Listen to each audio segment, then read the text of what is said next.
Hello friends, today we'll talk about how to fix or how to solve your Google Classroom.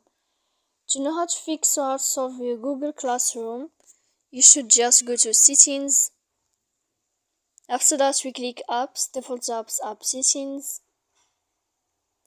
Here in this page you will enter to Google Classroom. Then this page of app info, we click on first stop and we click OK. After that we click on storage. Then we click clear cache. And in the end you can go to Play Store. If you're finding this blue sign update, then you can click to update your app.